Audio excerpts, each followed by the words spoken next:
large explosions shook Gaza City early on Thursday, just hours after Israel pledged to keep pummeling the Palestinian militant group Hamas.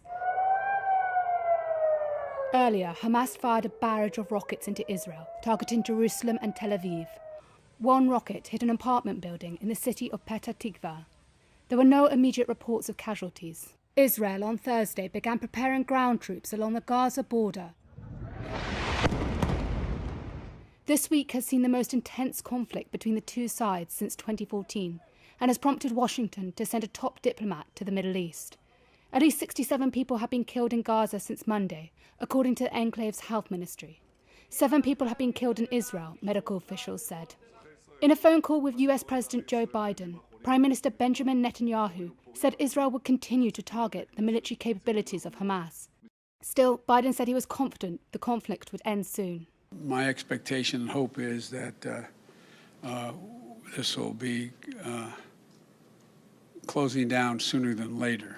But Israel has a right to defend itself. But like Netanyahu, Palestinian President Mahmoud Abbas remains defiant. I direct my speech specifically to America and Israel. We are fed up. Go away from us. Leave us. We will stay like a thorn in your eyes. We will never leave our country. End your occupation today, before tomorrow.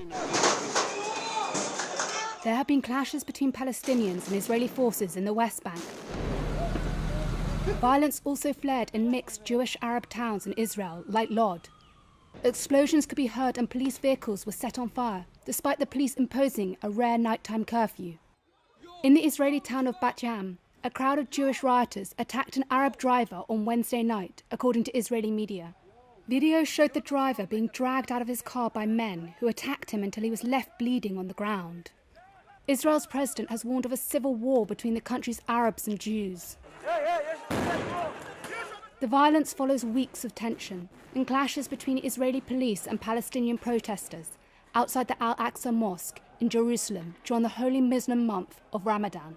These escalated in recent days ahead of a now postponed court hearing about Palestinian families being evicted from East Jerusalem homes claimed by Jewish settlers.